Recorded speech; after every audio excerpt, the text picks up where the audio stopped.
sige naman sa buhok mo. Ah. Bakit na? Oh, diba? Ayan, tingnan mo. Bagay. Gusto ko ba nagpapagupit pa ako eh? Hindi, wig lang yan.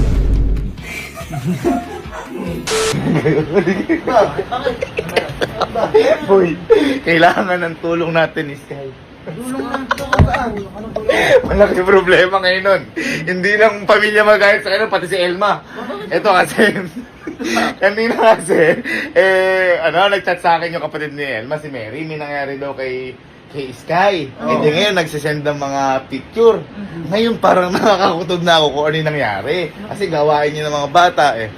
Ngayon boy, tingnan nyo nung ano yung pinag-usapan namin ni Sky at saka kung ano yung pinapatulong niya. Ito, tingnan nyo.